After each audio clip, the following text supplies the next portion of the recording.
Tenía una sección que daba a la calle, donde había estado el expendio, otra en el fondo de un patio odoqueado donde había estado la fábrica y una caballeriza muy grande que los inquilinos actuales usaban en común para lavar la ropa y tenderla a secar. Tránsito Ariza ocupaba la primera parte, que era la más útil y mejor conservada, aunque también la más pequeña. En la antigua sala de expendio estaba la mercería, con un portón hacia la calle y al lado el antiguo depósito sin más ventilación que una claraboya, donde dormía Tránsito Ariza. La trastienda era mitad de la sala, dividida en un cancel de madera. Allí había una mesa con 4 sillas que servía al mismo tiempo para comer y escribir, y allí era donde Florentino Ariza colgaba la hamaca cuando el amanecer no lo sorprendía escribiendo. Era un espacio bueno para los dos, pero suficiente para una persona más, y menos para una señorita de colegio de la Presentación de la Santísima Virgen, cuyo padre había restaurado hasta dejarla como nueva una casa en escombros, mientras las familias de 7 títulos se acostaban en el terror de que los techos de las mansiones se les desfondaran encima durante el sueño. De modo que Tránsito Ariza había conseguido que el propietario le permitiera ocupar también la galería del patio, a cambio de que mantuviera la casa en buen estado por 5 años. Tenía recursos para eso, aparte de que los ingresos reales de la mercería y de las hilachas hemoclásticas que le hubieran alcanzado para su vida modesta, había multiplicado los ahorros prestándolos a una clienta de nuevos pobres vergonzantes que aceptaban sus réditos excesivos en desgracia de su discreción. Señoras con aires de reinesa bajaban de las carrozas en el portón de la mercería, sin nodrizas ni criados incómodos, y fingiendo comprar encajes de Holanda y ribetes de pasanería, empeñaban entre 2 sollozos los últimos oropales de su paraíso perdido. Tránsito Ariza les sacaba de apuros con tanta consideración por su alcurnia, que muchas se iban más agradecidas por el honor que por el favor. En menos de 10 años conocía como suyas las joyas tantas veces rescatadas y vueltas a empeñar con lágrimas, y las ganancias convertidas en oro de ley estaban enterradas en una múcura debajo de la cama. Cuando el hijo tomó la decisión de casarse, entonces hizo las cuentas y descubrió que no solo podía hacer el negocio de mantener de pie la casa ajena durante 5 años, sino que con la misma astucia y un poco más de suerte podía quizás comprarla antes de morir para los 12 nietos que deseaba tener. Florentino Ariza, por su parte, había sido nombrado ayudante de primero del telégrafo, con carácter interino, y Lotario Tung quería dejarlo como jefe de la oficina cuando él se fuera a dirigir la escuela de telegrafía y magnetismo, prevista para el año siguiente, así que al lado práctico del matrimonio estaba resuelto. Sin embargo, Tránsito Ariza creyó prudentes 2 condiciones finales. La primera, averiguar quién era en realidad Lorenzo Daza, cuyo acento no dejaba ninguna duda sobre su origen, pero de cuya identidad y cuyos medios de vida no tenía nadie una noticia cierta. La segunda, que el noviazgo fuera largo para que los novios se conocieran a fondo por el trato personal y que se mantuviera la reserva más estricta hasta que ambos se sintieran muy seguros de sus afectos. Sugirió que esperaran hasta el final de la guerra. Florentino Ariza estuvo de acuerdo con el secreto absoluto, tanto por las razones de su madre como por el hermetismo propio de su carácter. Estuvo también de acuerdo con la demora del noviazgo, pero el término le pareció irreal, pues en más de medio siglo de vida independiente no había tenido el país ni un día de paz civil. Nos volveremos viejos esperando, dijo. Su padrino, el homópata que participaba por casualidad en la conversación, no creyó que las guerras fueran de inconveniente. Pensaba que no eran más que pleitos de pobres arrendos como bueyes que los señores de la tierra, contra soldados descalzos arreados por el gobierno. La guerra sí está en el monte, dijo. Desde que yo soy yo, en las ciudades no nos matan con tiros sino con decretos. En todo caso, los pomeranos del noviazgo fueron resueltos en las cartas de la semana siguiente. Fermina Daza, aconsejada por la tía Colástica, aceptó el plazo de 2 años y su reserva absoluta, y sugirió que Florentino Ariza pidiera su mano cuando ella terminara la escuela secundaria en las vacaciones de Navidad. En su momento se pondrían de acuerdo sobre el modo de formalizar el compromiso según el grado de aceptación que ella hubiera logrado de su padre. Mientras tanto, siguieron escribiéndose con el mismo ardor y la misma frecuencia, pero sin los sobresaltos de antes, y las cartas fueron derivando hacia un tono familiar que ya parecía de esposos. Nadie perturbaba sus sueños. La vida de Florentino Ariza había cambiado. El amor correspondido le había dado una seguridad y una fuerza que no había conocido nunca, y fue tan eficaz en el trabajo lotario de Tung que consiguió sin esfuerzos que lo nombraran segundo suyo en propiedad. Para entonces el proyecto de la Escuela de Telegrafía y Magnetismo había fracasado, y el alemán consagró su tiempo libre a lo único que en realidad le gustaba, que era irse al puerto a tocar el acordeón y a tomar cerveza con los marineros. Y todo terminaba en el Hotel de Paso. Transcurrió mucho tiempo desde que Florentino Ariza se diera cuenta de que la influencia de Lotario Dunk en aquel sitio de placer se debía a que había terminado por ser dueño del establecimiento y además empresario de las pájaras del puerto. Lo había comprado poco a poco con sus ahorros de muchos años, pero en el que daba la cara por él era un hombrecillo flaco y tuerto, con una gerente, pero lo era, y un corazón tan manso que nadie entendía cómo podía ser tan buen gerente. Al menos así le parecía a Florentino Ariza, cuando el gerente le dijo sin que él se lo pidiera que disponía de un cuarto permanente en el hotel, no solo para resolver los problemas por debajo del vientre, cuando se decidiera a tenerlo, sino para que dispusiera de un lugar más tranquilo para sus lecturas y sus cartas de amor. Así que mientras transcurrían los largos meses que faltaban para la formalización del compromiso, estuvo más tiempo allí que en la oficina y en su casa. Y hubo épocas en que Tránsito Ariza no lo vio sino cuando iba a cambiarse de ropa. La lectura se le convirtió en un vicio insaciable. Desde que lo enseñó a leer, su madre le compraba los libros ilustrados de los autores nórdicos, que se vendían como cuentos para niños, pero en realidad eran los más crueles y perversos que podían leerse a cualquier edad. Florentino Ariza los recitaba de memoria a los 5 años, tanto en las clases como en las veladas de la escuela, pero la familiaridad con ellos no se libró del terror, al contrario, lo agudizaba.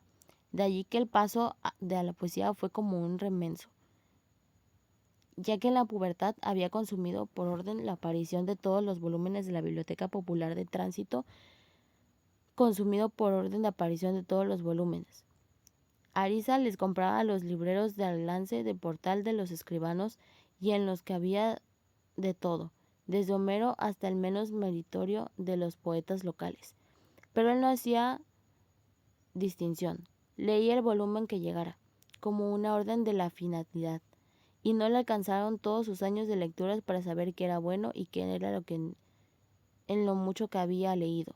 Lo único que había tenido claro era que entre la prosa y los versos prefería los versos, y entre estos prefería los de amor, que aprendía de memoria aún sin proponérselo desde la segunda lectura, con tanta más facilidad cuando mejor rimados y medidos y cuando más desgarradores. Esta fue la fuente original de las primeras cartas a Fermina Daza, en las cuales parecían parrafadas enteras sin cocinar de los románticos españoles, y los fueron hasta que la vida real los obligó a ocuparse de asuntos más terrestres que los dolores del corazón. Ya para entonces había dado un paso más hacia los folletines de lágrimas y otras prosas aún más profanadas de su tiempo. Había aprendido a llorar con su madre leyendo a las poetas locales que se vendían en plazas y portales en folletos de a 2 centavos, pero al mismo tiempo era capaz de recitar de memoria la poesía castellana más selecta del siglo de oro.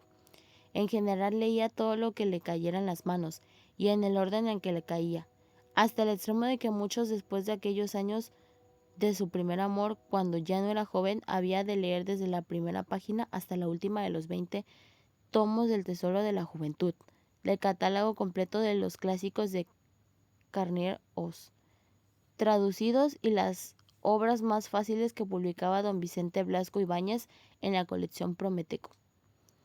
En todo caso, sus mocedades en el Hotel de Paso no se reprodujeron a la lectura y la redacción de cartas febriles, sino que la iniciaron en los secretos de amor sin amor.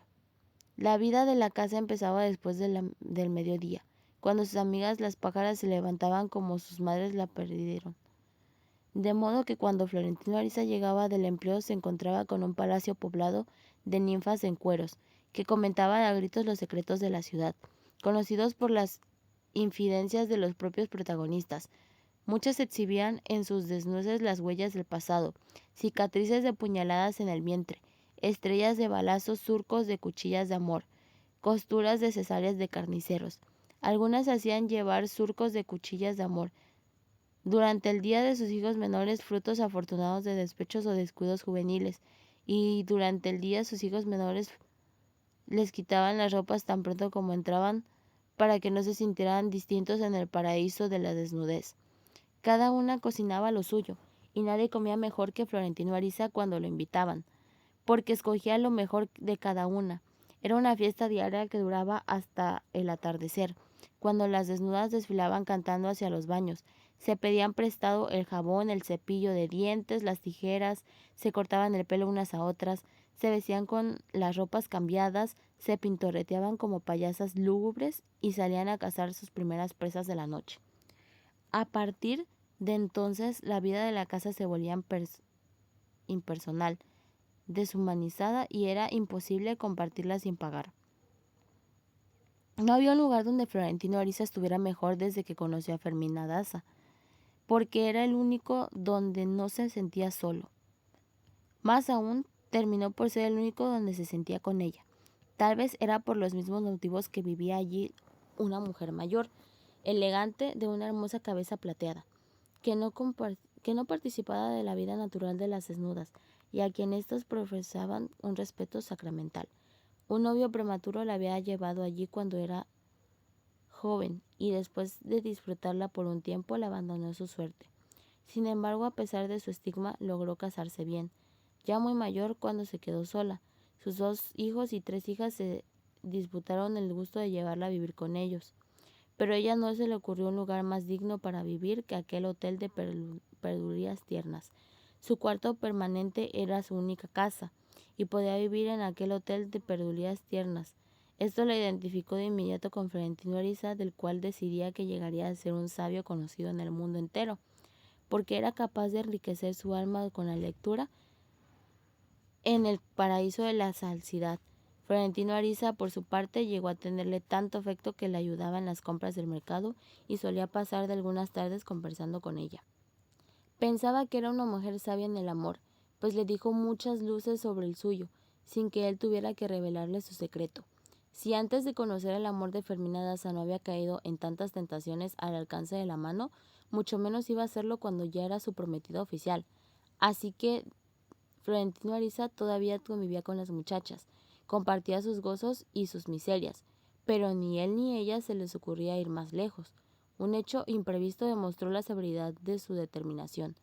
Cualquier día a las 6 de la tarde, cuando las muchachas se vestían para recibir a los clientes de la noche, entró en su cuarto la encargada de la limpieza en el piso, una mujer joven pero envejecida y macilienta, como una penitente vestida en la gloria de las desnudas. Él la veía a diario sin sentirse visto. Andaba por los cuartos con las escobas, con un cubo para la basura y un trapo especial para recoger el suelo los preservativos usados. Entró en el cubículo donde Florentino Ariza leía. Como siempre y como siempre barrió con un cuidado extremo para no perturbarlo, de modo que de pronto pasó cerca de la cama, y él sintió la mano tibia y tierna en la cruz de su vientre. Sintió buscando la sensación, la sintió encontrarlo, la sintió tibia y soltándole los botones mientras la respiración de ella iba colmando el cuarto. Él fingió leer hasta que no pudo más y tuvo que esquivar el cuerpo. Ella se asustó, pues la primera advertencia que le hicieron para darle el empleo de barrendera fue que no intentara acostarse con los clientes. No tenían que decírselo porque era una de las que pensaba que la prostitución no era de acostarse por dinero, sino acostarse con desconocidos. Tenía 2 hijos, cada uno de un marido diferente, y no porque fuera aventureras casuales, sino porque no había conseguido amar a uno que volviera después de la tercera vez. Había sido hasta entonces una mujer sin urgencias, preparada por su naturaleza, sin esperar ni desesperar. Pero la vida de aquella casa era más fuerte que sus virtudes. Entraba a trabajar a las 6 de la tarde y pasaba la noche entera en cuarto, barriéndolos con 4 escobazos, recogiendo los preservativos, cambiando las sábanas. No era fácil imaginar la cantidad de cosas que dejaban los hombres después del amor.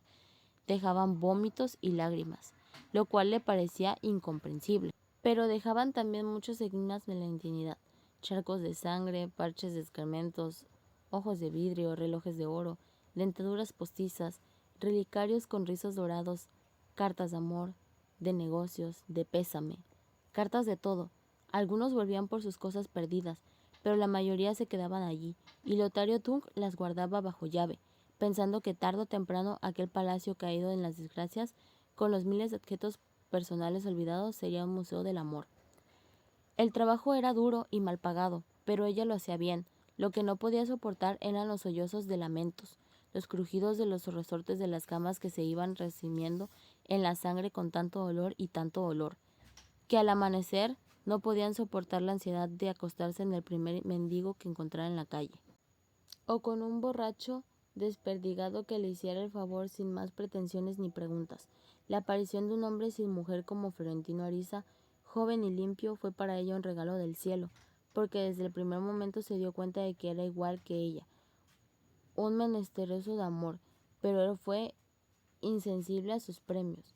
Se había mantenido virgen para Fermina Daza, y no había fuerza ni razón en este mundo que pudiera tocar el propósito.